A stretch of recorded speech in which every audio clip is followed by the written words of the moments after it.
Chapter 3. Hello, Harrisons. The gym's open 5 days a week, but on off days and after hours, you can use the battlefield for training if you like. Forrest offered as Brock and I made our way back to the gym. My family's run this gym for years, and we tend to specialize in rock types, so our field is perfect for your Onix. Thanks, I murmured, still staring at my Pokeball. I was still trying to wrap my mind around the idea that I, little Annie, the shy daughter/assistant of Dr. Roberts, was now a real, honest-to-goodness Pokemon trainer. Wouldn't Papa be proud of me? He'd been studying reports of and trying to get his hands on this very Onix for years, and now his daughter is holding it in her little hand. And she's about to visit her very first Pokemon gym. "Oh, Papa," I whispered, "it won't be long now. Soon," I thought, "I'll have the data for Team Rocket, and then Papa and I will be together again." Did you say something, Annie? Brock asked, snapping me from my reverie. "Oh, I was just thinking about my Papa, and what he said before I left." It sounds like you and your father are pretty close, aren't you? He smiled. "Oh, very. I've sort of been his assistant since I could hold a pen. I followed him on many data gathering escapades and learned so much from him, and now it's my turn to gather my own data." Where is Dr. Roberts anyway? Brock wondered aloud. I thought he would be coming here himself. He's... I stuttered. I couldn't very well say he was being held hostage by Team Rocket. I was sworn to secrecy. Papa's life depended on it. Here's the gym, Forrest announced, changing the subject to my relief. The three of us had reached a large building that appeared to be constructed from ginormous solid stone blocks. The words, "Pewter Gym," were engraved on the front of the building. Boulders lined the sidewalk that led to the large wooden double doors. Welcome to the Pewter City Gym. Brock and Forrest pushed open the doors, and I took a tentative step inside. I was completely unprepared for what I would meet. The first thing I noticed wasn't the deafening noise. It wasn't Pokemon calls or music or anything intelligent sounding. It was just plain screaming, and the pattering of many feet on the stone floor. There must have been almost a dozen kids inside, and they were all running around like crazy. Brock, who had come in right behind me, shook his head. I'm back! He shouted as loudly as he could muster. No response from the children whatsoever. Forrest groaned. The room was in complete, utter, and unmanageable chaos, and a single hairy-looking Chansey appeared to be attempting to restore some level of order in the room. Brock called to the Chansey. Chansey, use double slap. Chansey curtly gave each of the children a resounding slap on the rump. "Ow!" the kids chorused. This got their attention.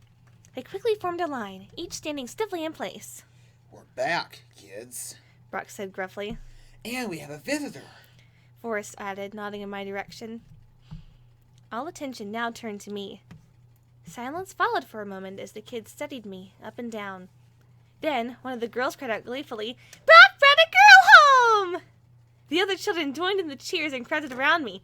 "It's about time! We knew you could do it, Brock. Good old Brock! What's your name? Have you asked her yet?" Asked me what?" I asked, confused, desperately searching for Brock's face for an explanation. Red seeped up his face from the neck up, and his ears flushed a deep crimson. Then it dawned on me, and now it was my turn to blush. "Oh, no!" I sputtered. "It's not like that at all. You see..." The oldest girl thumped me on the back, a huge grin on her face. "Oh, it's all right. No need to be embarrassed. We all know he can be a bit rougher on the edges, but he really is a great big brother, and he'll make an even better husband. He can cook and clean better than any mom can, especially our mom, and he's terrific at fixing things, too." Brock had enough. She's not my girlfriend, he cried, his voice echoing off the stone walls. The kids froze and stared up at him in silence. Forrest quickly explained. She's a researcher come to study the Diamond Onix everyone's been talking about. I offered to let her use the battle arena while the gym's not officially open. "That's right," I nodded. "My name's Annie." "Oh." The kids seemed disappointed. Then they all jumped up and ran their separate ways as if nothing had happened. "Well, that was strange," I murmured. Then I cleared my throat. So all these kids are..." My younger siblings. Brock finished. Besides Forrest, I have 8 more. Forrest counted on his fingers. Let's see. Salvador, Yolanda, Tommy, Cindy, Susie, Timmy, Billy, and Tilly. Wow, I laughed. It must be busy at your house. Yep. Forrest agreed. Especially when Dad gets one of his moods and leaves to sell rocks for the day. Sell rocks? I wondered aloud. Something I couldn't quite place nagged at my memory. Brock sighed. Oh, Dad gets into these dark and brooding moods where all he wants to do is sit on the edge of town at his souvenir stand and sell collectible rocks. He used to sit out there for weeks on end, but now he only goes out there occasionally. Forrest shook his head. What do you want to bet he's out there now? So, who takes care of the kids if you, Brock, are at your Pokemon clinic and if you, Forrest, are running the gym? I asked. That's the thing. Forrest answered. Mom's always off on some trip, and Dad can't always be relied on, so Brock's in charge most of the time. When Brock used to be the gym leader, he'd just take all his kids over to the gym with him so he could keep an eye on us during the day. Then he'd come home and make dinner and everything. He's been more of a dad to us than a real dad's ever been. Just then, one of the younger boys butted in. What's for supper, Brock? I'm starved. Brock smiled. What would you like for me to make, Tommy? All the children came running up and answered in unison, Spaghetti and meatballs! They all jumped up and down, deceptively innocent smiles on their faces. Brock shrugged. Guess the votes are in. The oldest girl piped up, Well, I'll help! Annie, too. Annie, wouldn't you like to help make dinner? Forrest raised his eyebrows. Would Annie like to stay for dinner? Another one of the girls nodded fiercely. She would! I bit my lip to keep from laughing. I suppose I have no choice. Yay! The children cheered. My arms were suddenly latched onto by a dozen little hands, and I was half dragged from the room. This is our house, the little ones announced, hurrying me into the house directly behind the gym. Their white with a red roof house seemed big from the outside, but it sure looked smaller with all the kids running around on the inside. The children proceeded to give me a tour of the place. This is the living room, and this is the dining room, and this is the kitchen, and... The rooms were simply furnished with minimal decor. A few framed pictures hung on the walls, depicting a man, a woman, and what appeared to be younger versions of Brock and his siblings. We have a nice house, don't we? Asked the girl who had introduced herself as Cindy. Oh, yes, I agreed, smiling down at her. A very nice house. It could be your house someday too, you know, Yolanda, the oldest girl, remarked. I didn't know quite how to respond. Luckily, I didn't have to, because just then Brock appeared around the corner. I thought you were going to help with dinner, he teased. The children jumped up. Oh, yes, we're coming. Come on, Annie. I followed them into the kitchen, where Brock was already hard at work shaping meatballs. Tommy opened the silverware drawer, grabbed a spoon, and waved it like a sword. Dun-dun-dun-dun, he sang. Super Tommy to the rescue! I chuckled as Tommy bounced through the room. Then I turned to Brock. How can I help? I asked.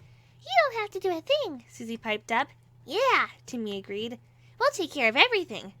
Why don't you just keep our brother company while we set the places? Yolanda suggested, while carrying a stack of dishes. Forrest watched in the doorway, shaking his head. Suddenly, the front door burst open. A high, musical voice rang through the house. I'm home, my darlings! The 8 younger children rushed past me into the living room, cheering. I turned to Forrest for explanation. He only groaned. Sounds like Mom's back. Oh? I asked. He didn't seem as thrilled as his younger siblings. I take it you and your mother don't get along?